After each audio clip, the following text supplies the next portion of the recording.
Halo anak-anak, berjumpa lagi dalam kegiatan kelas inspirasi. Nah, pada kegiatan kelas inspirasi kali ini, kita akan membahas tokoh bangsa di balik kemerdekaan Indonesia. Kira-kira siapa ya tokoh tersebut? Yuk kita cari tahu bersama.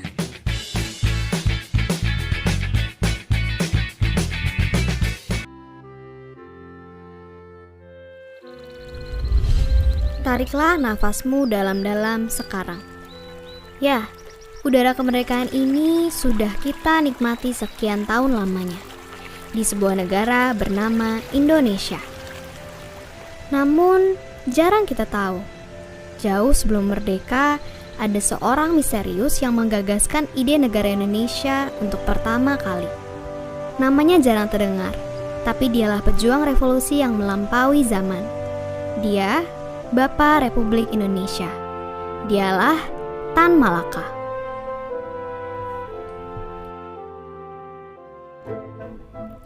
Tan Malaka kecil senang berpetualang.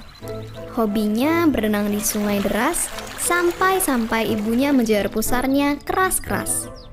Tapi di balik nakalnya, nilai-nilai sekolahnya cemerlang. Sampai ia begitu dikagumi guru dan berkali-kali membuat warga kampung terkesima. Sayangnya, kemiskinan keluarganya membuat kepintarannya terancam jadi sia-sia. Lalu ada satu keajaiban terjadi.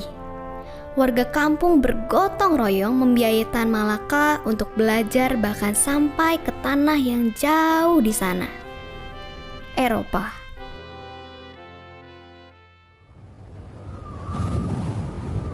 Pada dinginnya Eropa, Tan Malaka mengkerut dalam kamar sempit dan gelap. Satu-satunya cahaya ia dapatkan dari buku-buku berisi pemikiran kaum intelektual Eropa. Matanya terbuka, menyadari kenyataan bahwa banyak ketidakadilan sedang terjadi di dunia. Pikirannya lalu juga melayang ke masa penjajahan yang sedang berlangsung di negerinya. Bagi Tan, buku adalah peluru dan kata-kata adalah senjata. Ia memutuskan pulang membawa semua pelajaran itu untuk ia siapkan menjadi bahan pertempuran, membela negeri yang tengah menderita, Indonesia. Tiba di tanah air, pergerakan politik Tan Malaka pun dimulai. Namun belum sempat banyak melawan, ia dikejar habis-habisan oleh pemerintah kolonial. Ia tak punya pilihan, hidupnya habis dalam pelarian. Disinilah masa terburuk hidupnya dimulai. Ia bersembunyi dengan 23 nama samaran, menjelajah 11 negara, menguasai 8 bahasa, dan bekerja hingga jadi tukang ketik hanya untuk bisa bertahan. Tapi di balik itu semua, justru dalam pelarian, karya pemikiran terbesarnya ia lahirkan. Sebuah buku mahakarya berjudul Narda Republik Indonesia. Jika Gajah Mada dulu ingin menyatukan Nusantara, maka buku ini ibarat jadi buku panduannya. Buku ini dibaca oleh para pejuang revolusi lainnya, menjadi bensin yang menyulut api perjuangan, membuat nama Tan Malaka seolah menjadi legenda. Yang jarang orang tahu, terjadi perdebatan di detik-detik Indonesia merdeka. Tulang punggung Tan Malaka terlalu keras untuk membungkuk kepada siapapun, termasuk cara Soekarno-Hatta yang terbuka untuk berdiplomasi dengan Jepang dalam usaha memerdekakan Indonesia. Hingga proklamasi dibacakan, secara raga Tan Malaka tak berkesempatan untuk terlibat di dalamnya.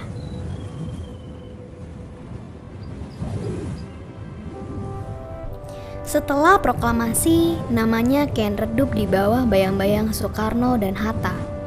Di tengah sibuknya negosiasi Indonesia-Belanda, Tan Malaka masih percaya melawan adalah jalan keluar terbaik untuk mengusir sang penjajah.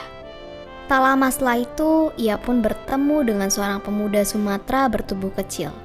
Sama seperti dirinya, Sultan Syahrir namanya.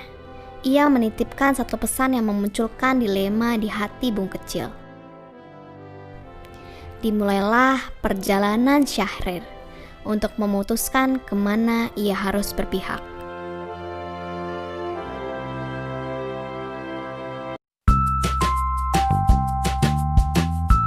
Julukannya Bung Kecil. Namun, sumbangsi perjuangannya untuk Indonesia sebesar nyalinya. Salah satunya adalah melawan rasa dilema ketika ia berdiri di antara sahabatnya yang punya pendapat berbeda. Ia sempat bimbang, tapi akhirnya berdiri tegak dengan satu keyakinan. Ia mencintai Republik lebih dari apapun. Inilah kisah hidup Sultan Syahrir, sosok lincah ahli diplomasi yang percaya bahwa hidup yang tak dipertaruhkan tak akan pernah dimenangkan. Lahir di Padang, Sumatera Barat, masa kecil Syahrir adalah idaman semua anak pribumi. Keluarganya hidup sejahtera, membuat Syahrir bisa sekolah di tempat terbaik saat itu. Semua hobi pun ia jajal, dari mulai main bola, ikut klub debat politik, atau berakting di atas panggung teater. Bintang kelas yang tidak bisa diam itu lalu meneruskan hobi diskusi dan berdebatnya ke kampus di Belanda, belajar ilmu hukum yang memang mengalir di darahnya. Meski datang dari negeri timur jauh, Syahrir tidak canggung bergaul dengan kawan-kawan di Belanda. Kerjaannya menonton opera dan berdiskusi pemikiran kiri Eropa. Tapi semua itu berhenti sejenak ketika di tengah kuliah kondisi keuangan keluarganya tiba-tiba menurun. Ia harus menumpang di rumah kawannya yang seorang aktivis. Di sini, ia bertemu dan dekat dengan Maria, istri dari sang kawan. Lama-lama, bunga cinta bermekaran dan mereka saling jatuh cinta. Tapi, kisah mereka hanya bertahan sebentar. Syahrir mesti pulang. Negaranya memanggilnya dan perjuangan Syahrir pun dimulai. Sepulang dari Belanda, perjuangan kemerdekaan ia coba melalui berbagai cara. Ia menahkodai partai politik, membajak frekuensi radio, sampai mendesak proklamasi untuk segera dilakukan. Usahanya bersama golongan muda lain berbuah hasil. Kemerdekaan akhirnya berhasil kita nyatakan. Tapi saat itu, Indonesia bagai bayi prematur yang belum siap melihat dunia. Ancaman Jepang mungkin telah berlalu, tapi Belanda mengintai dari kejauhan, mencoba merebut kembali apa yang masih tersisa.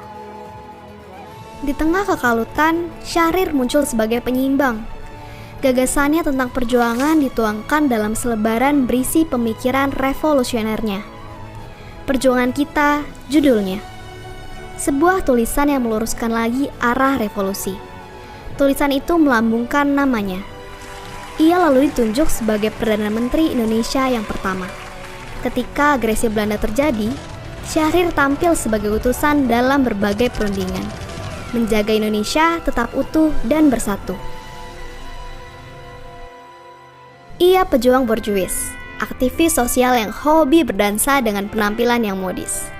Tapi di balik penampilannya, ia punya pemikiran yang tajam. Diplomasinya mampu meyakinkan dunia bahwa tanah air Indonesia sudah merdeka. Semua itu ia pelajari dari seorang intelektual pendiam pencinta buku. Kakak senior berwajah serius yang ia temui semasa di Belanda, Muhammad Hatta.